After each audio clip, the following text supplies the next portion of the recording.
Alright, hey, it's Runner. I'm just continuously recording these. Surprisingly, my phone has enough storage to hold this, but. Alright. So, now we talk about Lethal Protector, and this is a big part, and it'll change the way we're talking about all of this. Because again, this is Venom not as a villain. And he doesn't want to kill Spidey, because what happens is there's a storyline called, I think it's Venom Attacks, and it basically by the end, I don't want to explain it because I don't have to get into it. It's a good story. Don't get me wrong.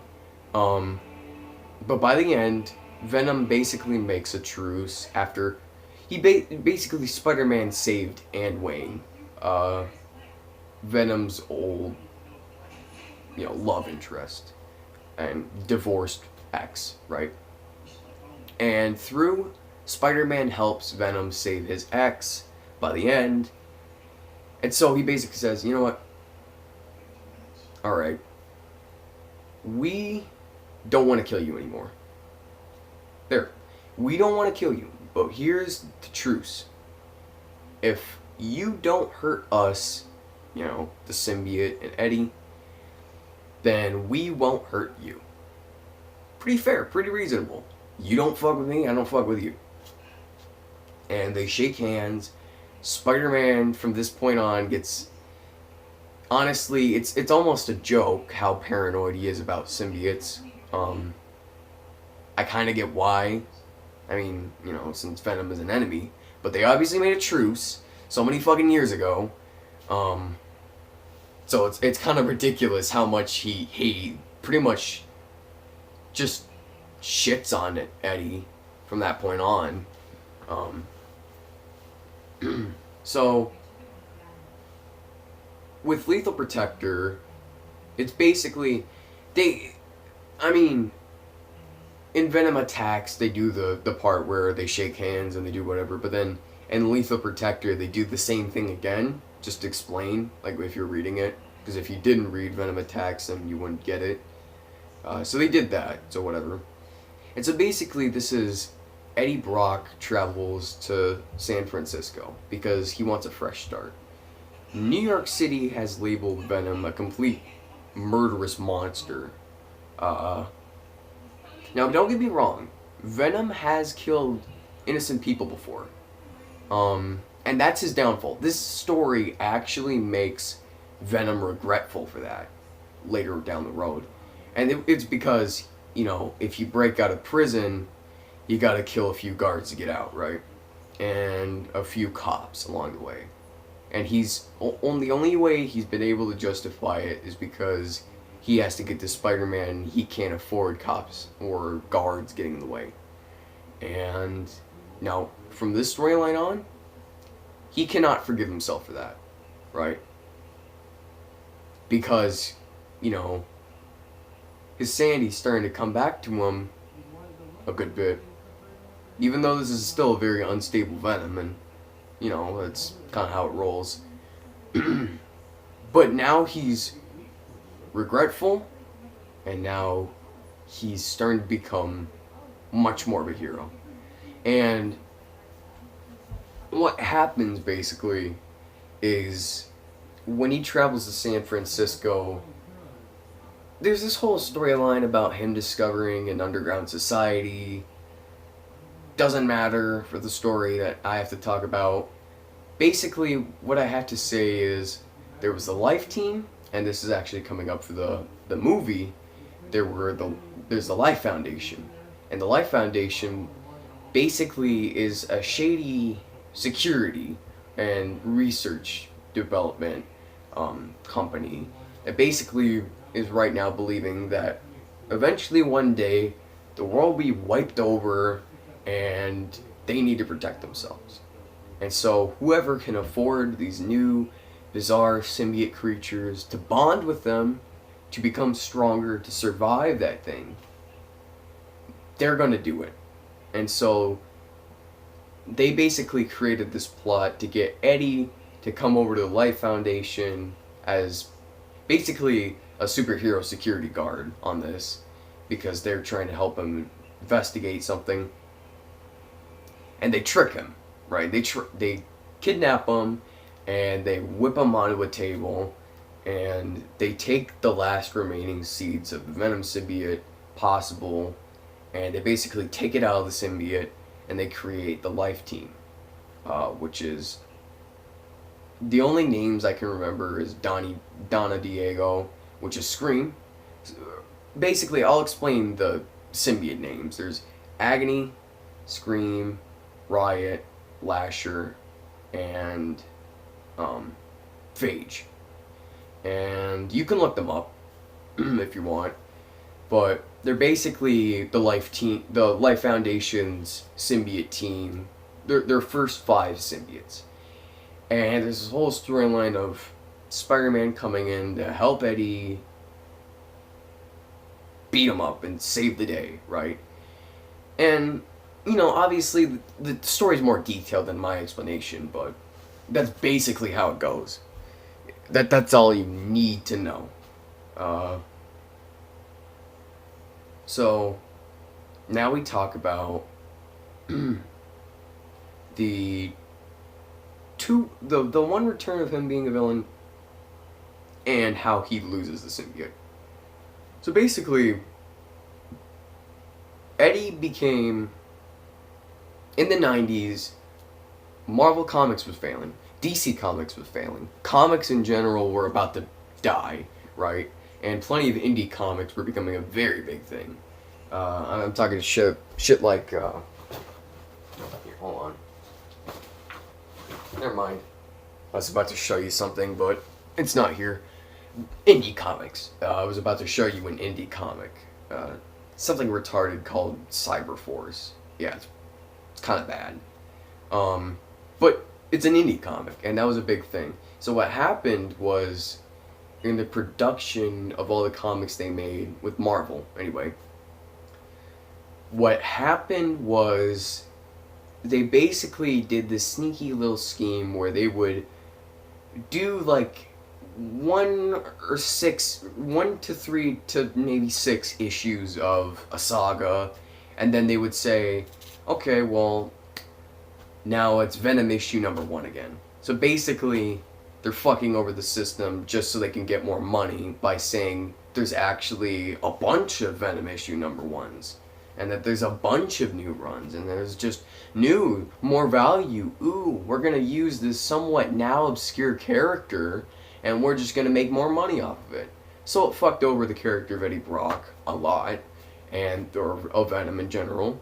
And what happened was, by the end, they wanted a new Venom, right? Because they wanted Venom to be a villain. People were clinging onto that idea. So what happened was, Eddie Brock, in the storyline known as The Hunger, they explain that part of the reason why Eddie Brock wants to stay with the symbiote is because it's keeping him alive. Now, I explained earlier that Eddie Brock has cancer in the previous videos. This is a big role right now, because what happens is he decides that the symbiote doesn't belong to him anymore. That he basically found God again, or found Jesus, and basically believes that it's not good for him to have the symbiote anymore.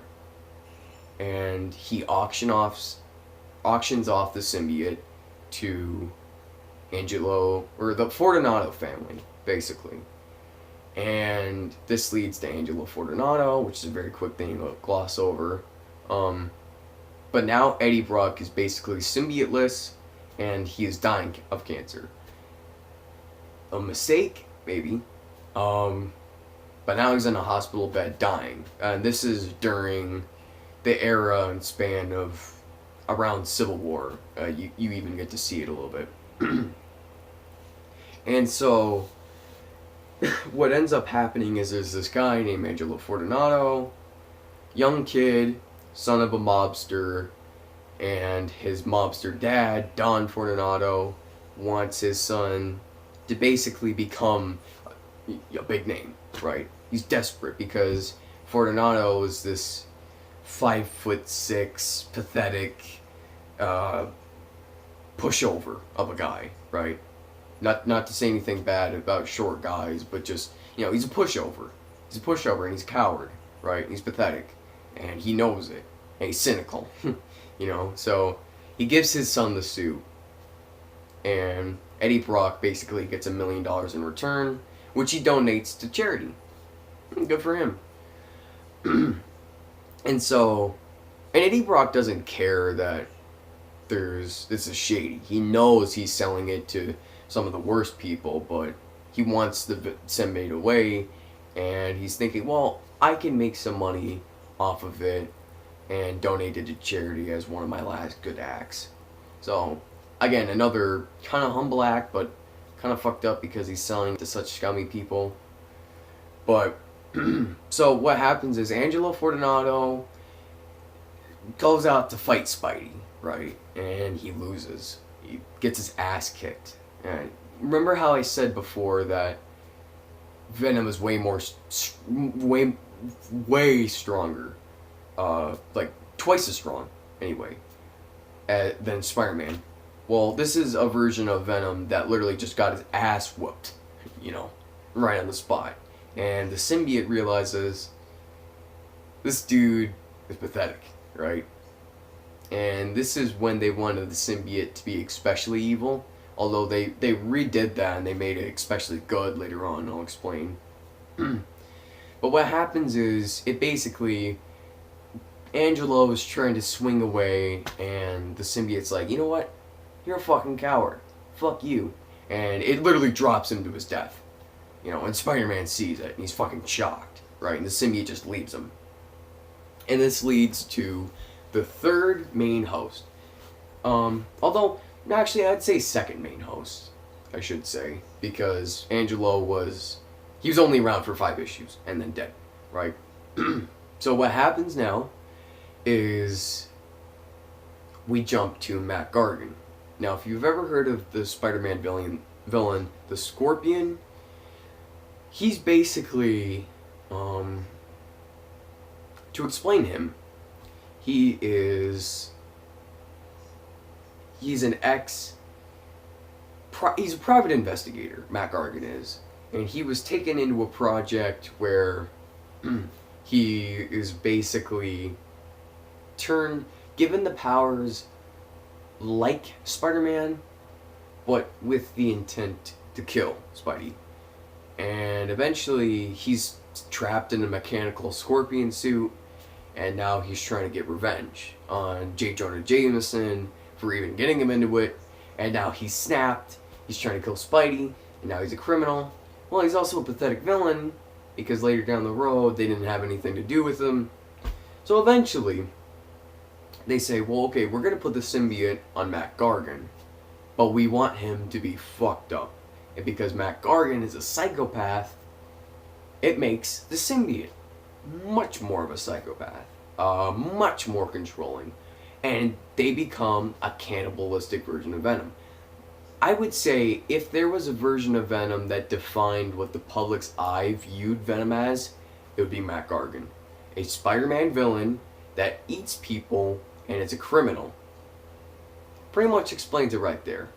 And so, in the next video, I'll start talking about... Actually, you know what? Never mind. We still have like 2 minutes to hit 15. But... so anyway, with Anti-Venom. Or, better yet, the one I showed earlier, this guy. Yep, this is Eddie Brock. Still. And let me explain what happens. So, right now, Eddie Brock is dying of cancer, right? And he is trying to make up for his past sins. And he believes the symbiote was the reason for his past sins. It's the symbiote's fault, right? And now he's going to a homeless shelter, the Feast Center, which you may remember if you've ever touched Spider-Man PS4 with Mr. Negative. He may be a familiar face because of that game. He's actually kind of a recent villain because he came out in the storyline that created Anti-Venom, and I'll explain that in the next video.